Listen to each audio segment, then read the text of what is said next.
Now इस video में समझेंगे कि अगर रेजिस्टेंसेस को पैरेलली कनेक्ट किया जाए, ठीक है, अगर हमारे पास अलग अलग डिवाइसेस है, इलेक्ट्रिकल एप्लियंसेस हैं, जिसे पैरेलल में अगर कनेक्ट कर दें तो उनके रेजिस्टेंस का जो इक्विवेलेंट है, यानी कि उसकी वो सभी रेजिस्टेंस मिलकर जो रेजिस्टेंस प्रोड्यूस करेंगे उसकी वैल्यू क्या है। हमें पता है if we connect three resistances R1, R2 and R3, इन तीनों रेजिस्टेंस को अगर पैरेलली कनेक्ट किया जाए तो ये सभी रेजिस्टेंस का equivalent 1/R equivalent 1/R1 plus 1/R2 plus 1/R3 ये होता है, ठीक है। But in this lecture we will derive, ये हम डिराइव करेंगे कि 1/R equivalent 1/R1 plus 1/R2 plus 1/R3 के इक्वल कैसे है। तो सबसे पहले हमें ये डायग्राम बनाना है। R1, R2 और R3 इन तीनों को पैरेलली हमने लगा दिया और साथ में V वोल्टेज इसके अक्रॉस अप्लाई किया।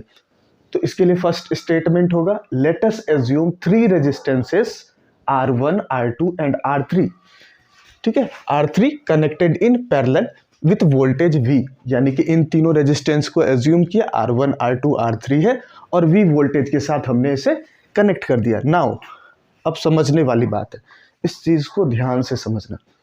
अगर ये वोल्टेज अप्लाई करें इन तीनों रेजिस्टेंस के अक्रॉस तो हमें ये चीज़ ध्यान रखना है कि ये डायरेक्ट इससे कनेक्टेड है, ये पॉइंट, ये पॉजिटिव टर्मिनल है, ये नेगेटिव टर्मिनल, पॉजिटिव यहाँ पर कनेक्टेड है, नेगेटिव इस जगह पर कनेक्टेड है। तो सभी के अक्रॉस, बाकी बीच में कोई डिवाइसेस नहीं है। इसका मतलब कि इसके across potential difference voltage V है, इस रेजिस्टेंस के अक्रॉस वोल्टेज V है और इस रेजिस्टेंस के अक्रॉस भी वोल्टेज V है, यानी कि इन तीनों रेजिस्टेंस के अक्रॉस सेम ही वोल्टेज होगा, ठीक। सेकेंड पॉइंट, इस सर्किट से जितना करंट निकलता है, हम एज्यूम करते हैं यहाँ पर करंट है I, तो अब ये करंट इन तीनों पार्ट्स में ये डिवाइड हो जाएगा, यानी कि ये करंट I स्प्लिट होगा तीन अलग अलग पार्ट्स में। तो फर्स्ट रेजिस्टेंस में जो करंट है that is I1, second resistance में जो करंट है I2 और थर्ड में जो है I3। इसका मतलब this entire current is equal to I1 plus I2 plus I3, इन तीनों के इक्वल होगा। अब उसी चीज को स्टेटमेंट में लिखा। Now voltage across R1, R2 and R3 will be same, इन तीनों रेजिस्टेंस के अक्रॉस वोल्टेज सेम होगा which is equal to this applied voltage V। Next, now we will apply, अब R1, R2 और R3 यहाँ पर ओम्स लॉ अप्लाई करेंगे और ओम्स लॉ हमें पता है V is equal to IR, यानी कि वोल्टेज करंट के डायरेक्टली प्रोपोर्शनल है। तो अगर यहाँ पर ओम्स लॉ अप्लाई करें तो V is equal to, voltage तो V है, ठीक है, V is equal to I1 R1, V is equal to I1 R1। Next यहाँ पर ओम्स लॉ अप्लाई किया, वोल्टेज सेम है V, तो V is equal to I2 R2 और इसके अक्रॉस अगर वोल्टेज अप्लाई, इसके अगर अक्रॉस ओम्स लॉ अप्लाई किया तो I3 R3, ठीक है। नाउ इन तीनों के अक्रॉस वोल्टेज सेम है, so V is equal to I1 R1 which is equal to I2 R2 and which is equal to I3 R3। ये हो गया हमारा एक पार्ट।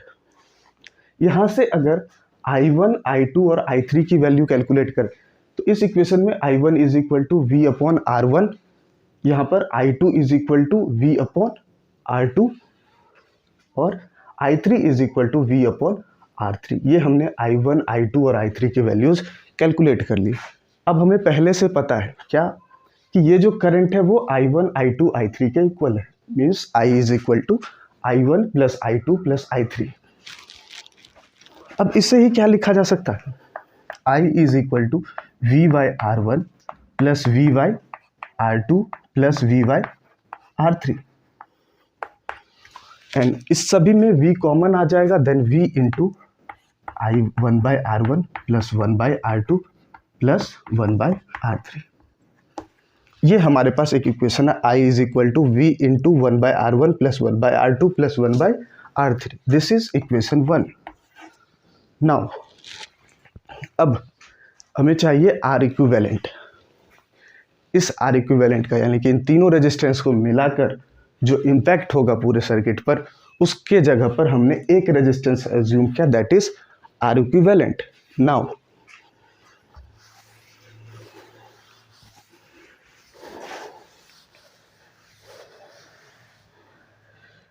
इस कंडीशन में जो कंडीशन है यहाँ पर करंट अगर I फ्लो करे तो यहाँ पर भी करंट कितना फ्लो करना चाहिए, इस बैटरी से कितना करंट निकलना चाहिए, I current. Then applying Ohm's law at R equivalent, तो क्या हो जाएगा, V is equal to I R equivalent. This will be equation 2। Now on comparing equation 1 and 2, V, ठीक है, 1 एंड 2 कंपेयर करने से, ठीक है, V इक्वल टू हमने क्या लिखा, I into R equivalent. Now I is equal to V upon R equivalent, ये हो गया हमारा equation 2। First equation is I is equal to V multiplied by 1 by R1 plus 1 by R2 plus 1 by R3। This was the first equation, ये है हमारा first equation. और on comparing both equations 1 and 2, what we will get, we will get, अब यहाँ on comparing 1 and 2, then we will get 1 by R equivalent is equal to 1 by R1 plus 1 by R2 plus 1 by R3। ये हो गया, we have derived that 1 by R equivalent is equal to 1 by R1 plus 1 by R2 plus 1 by R3। So this is the equivalent resistance when resistances are connected in parallel।